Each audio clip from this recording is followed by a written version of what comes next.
Welcome, everybody. Good morning to Angels Landing live service here on Sunday. Whether you're tuning in with us live right now or you're going to watch the recording later, we welcome you to this space together.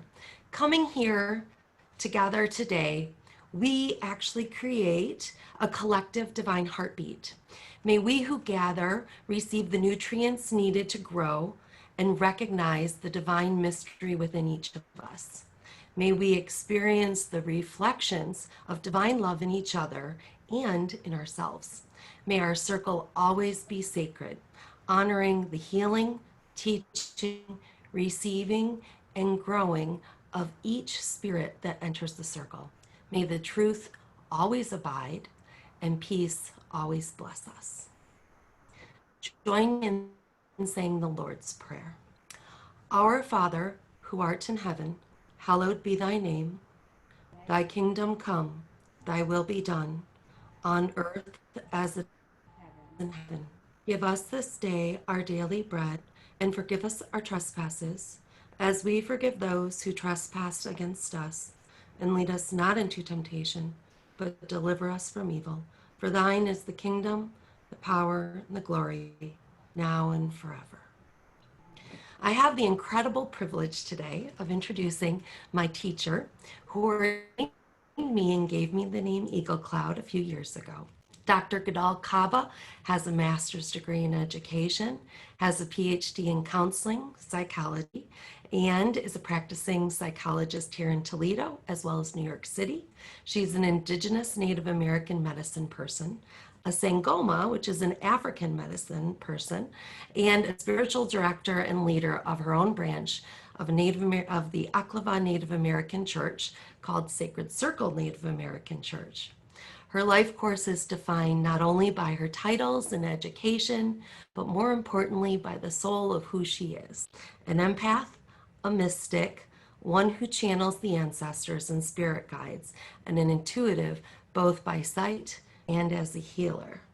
I have had the extreme honor and privilege of working with her for over 12 years now, and I introduce her more formally because new people may be seeing her online today, whereas she has been a very welcomed leader to come into Angels Landing many times over. But today, we have the great privilege of talking with Dr. Guldal Caba, or rather having her with us. So with that, let me get her unmuted here.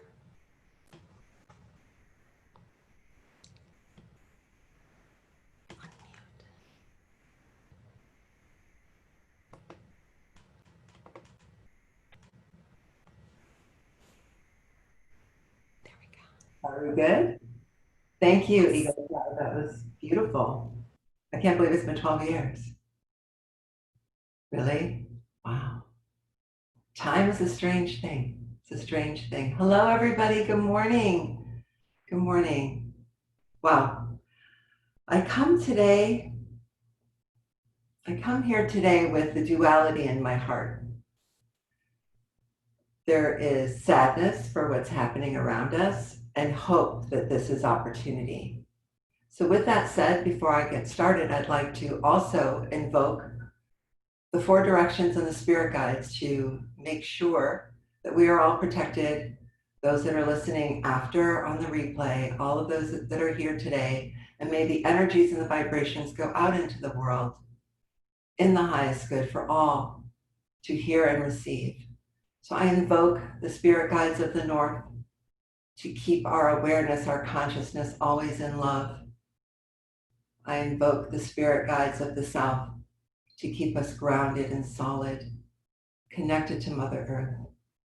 I invoke the spirit guides of the West to keep our heart always open to the beloved, and the spirit guides of the East to keep our mind sharp and clear, bringing all forward into the middle of that medicine wheel where the Creator abides and spreads out all of those directions to keep us safe, protected, alert, alive, and in love, in safety, in unity, in oneness. Amen. May each and every one of us receive any teachings that come and all teachings that come in the way we need to receive them and the way they will transform and heal something within us.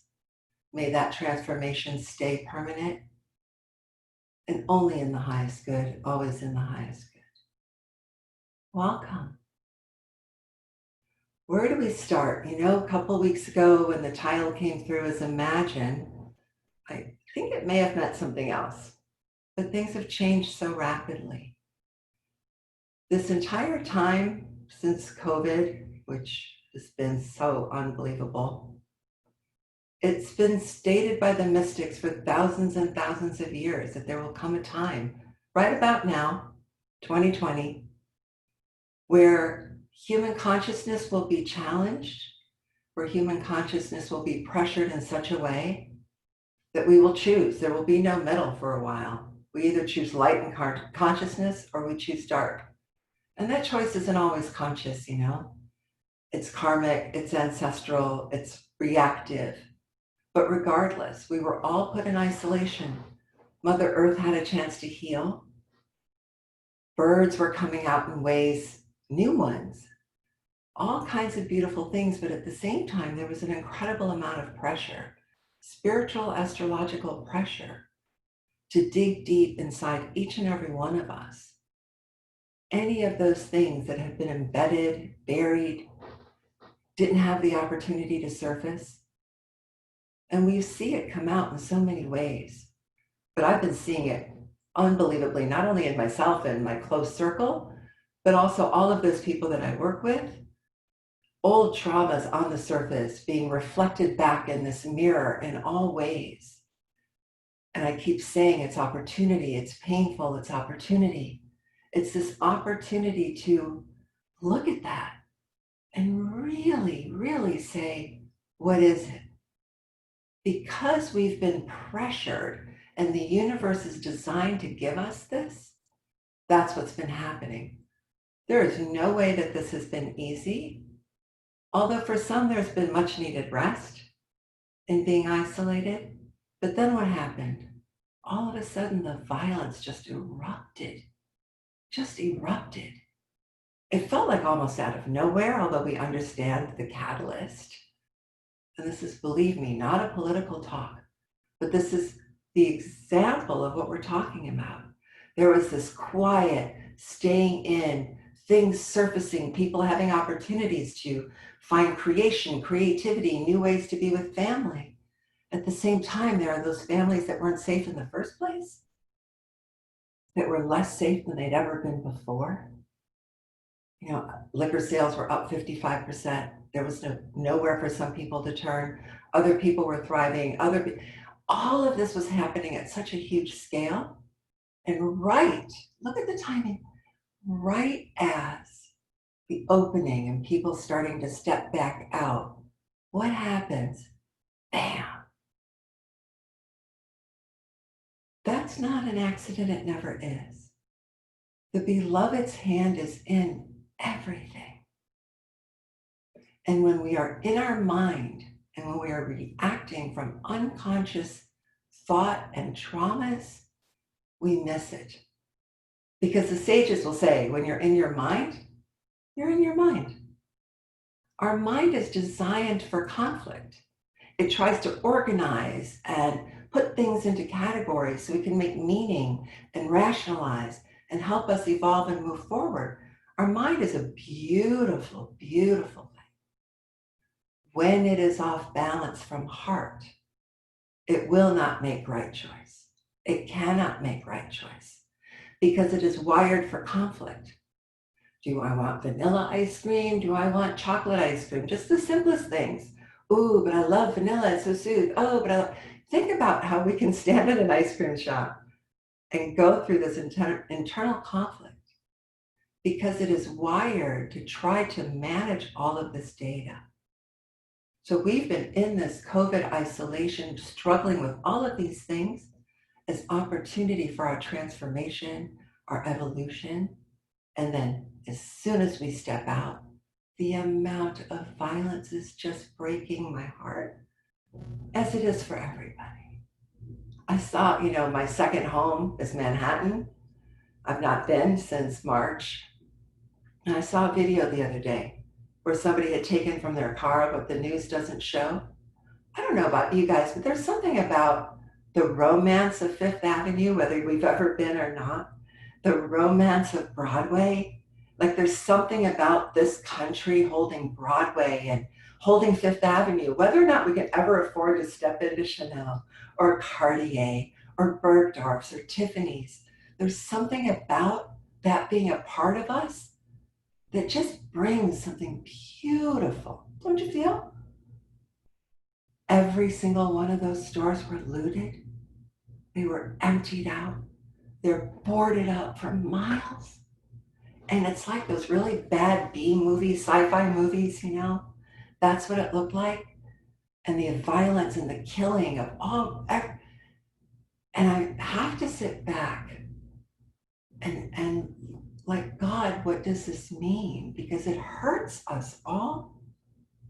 And I keep hearing the same answer: opportunity, opportunity, opportunity. We humans, we biological organisms, we don't grow unless we're challenged. You know, we kind of like to just do what we always do. And somebody says, hey, it's been 12 years. And I'm like, wow, really?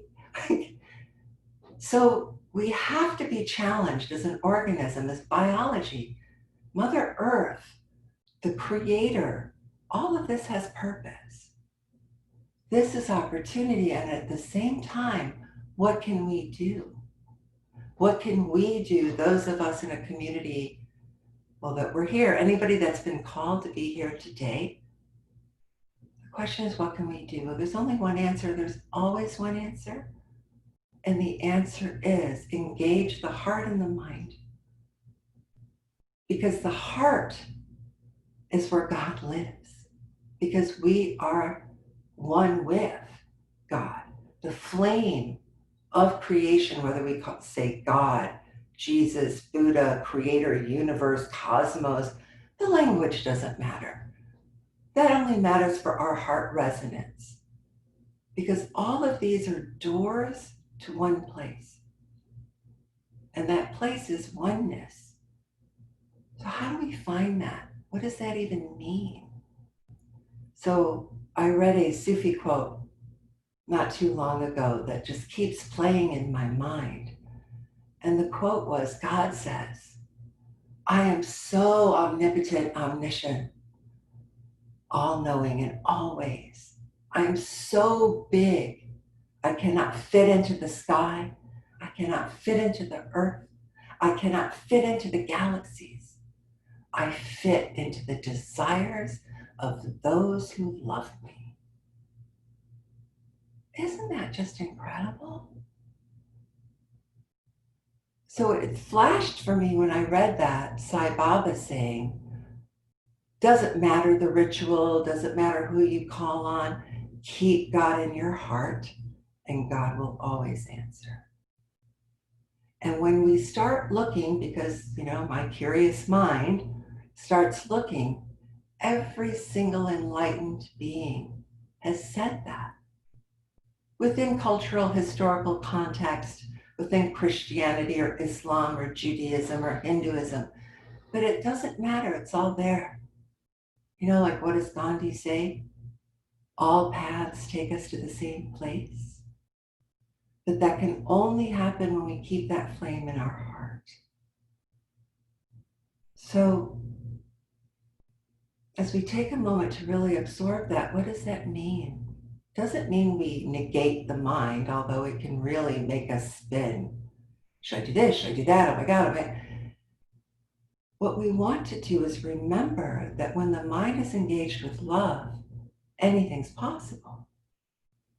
You may remember years ago the Maharishi, the father of transcendental meditation of TM. It was brilliant because he was able to quantify statistically with research. Meditation was such a gift. But he took hundreds of people to Washington, D.C. when D.C. was in a similar place, riots and murder and theft, and it was really an intense time.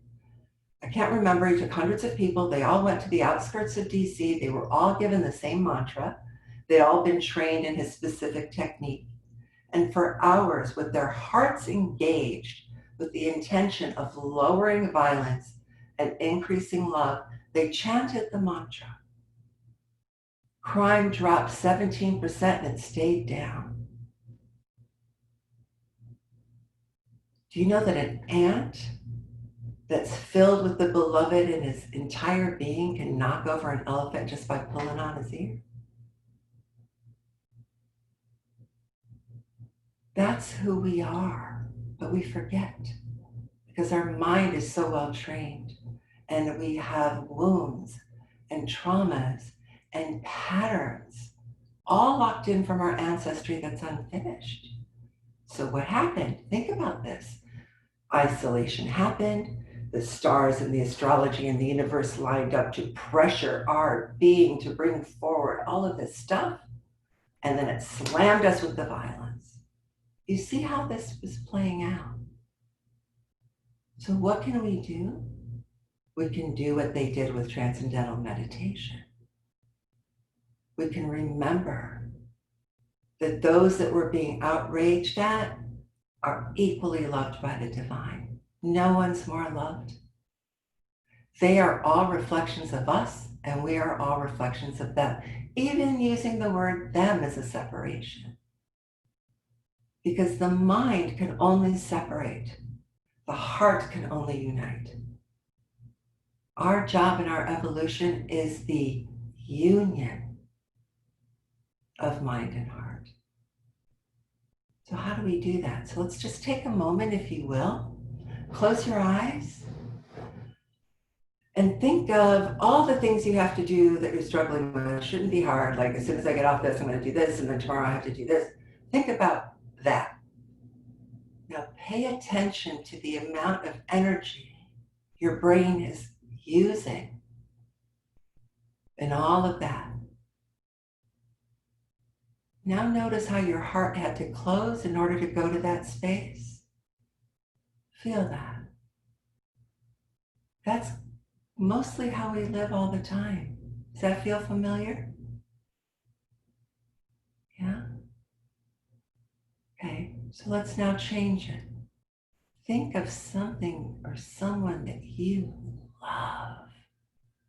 A child, an animal, a pet, a place. The creator. Now it's a thought. What happens to your heart? Did it breathe differently? I felt the heart breathe differently. Nods, yes, yeah. Okay. So that is the goal, because the moment we brought love, we awakened that huge God that lives in the desires of our heart.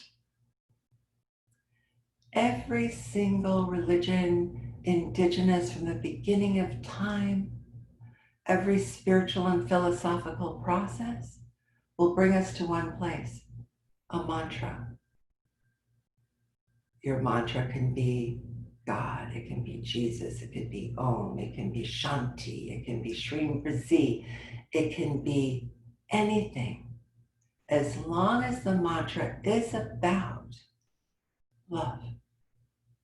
Because what the repetition through our heart does, it does the hard work.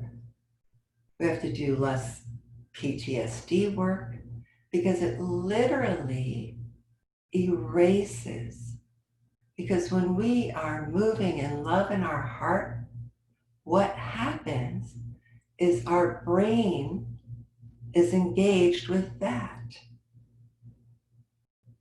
So, funny thing about the brain, it's trillions of neurons, trillions, but it only can hold so many of them. So the more amplitude, the more attention we put onto a certain thought, the more that steals from compassion and love and empathy and stays in that thought. So the neuronal factors, growth factors that hold that together, they are taken from somewhere else and brought to the thoughts that have the most potency. Isn't that an interesting thing to know? It's important to know. One of the reasons why speaking something that awakens love in our heart changes our brain, because now our brain is vibrating to a sound that moves a certain part of our brain. Because you know, sound how it vibrates, right? Sound vibrates, whether we're whispering it silently or bursting it out in song, it vibrates. A little more brain moment. The cerebellum, the back of the head, it holds 50% of the neurons. And guess where compassion and empathy live? Back here. And we're giving all the energy here and here, old traumas, because we're in repeat, not because we're doing it on purpose. We've been somehow wired to be reminded of who we are. And who we are is love. And love is unity. And love means we are all one. Oneness. The mind automatically is separation for category.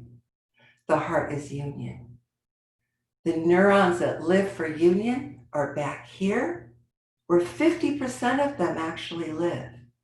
So our job is to take the spin and put it back here. And it's always been the same answer. Awaken the heart. Doesn't mean we don't have anger, doesn't mean we don't have rage, it doesn't mean that we don't get hurt feelings. Of course we do. But it's how we hold it that is up to us. That free will, you see, that's the key for free will. We get to choose shadow or light. Sometimes karma and destiny have already chosen.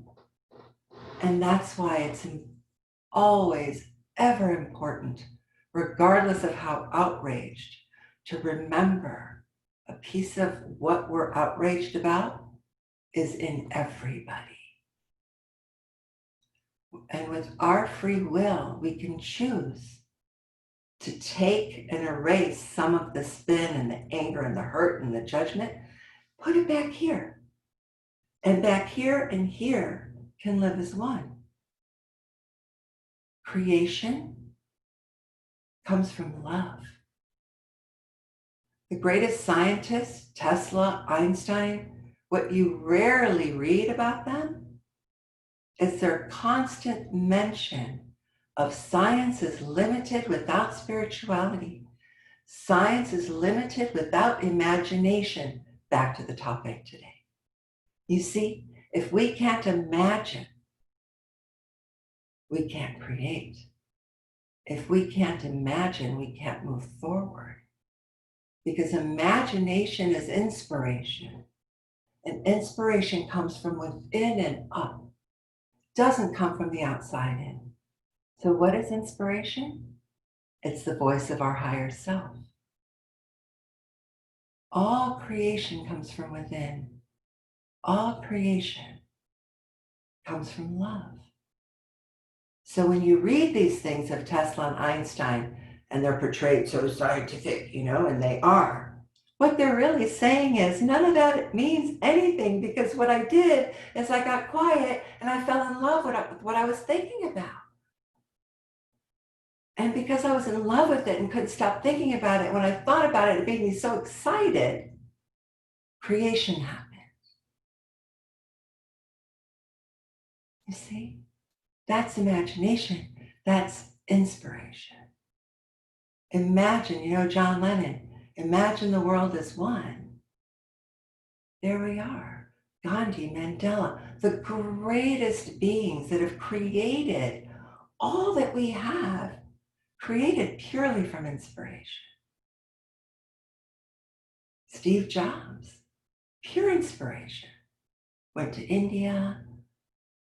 All of these greats, so they are one with us. We can choose. We can choose. So Saraswati is saying if we could all close our eyes for a moment. She's saying enough blah, blah. So I'll close our eyes. I'm going to ask you, but actually, sorry, keep your eyes open and watch me for a moment, then we'll all close our eyes.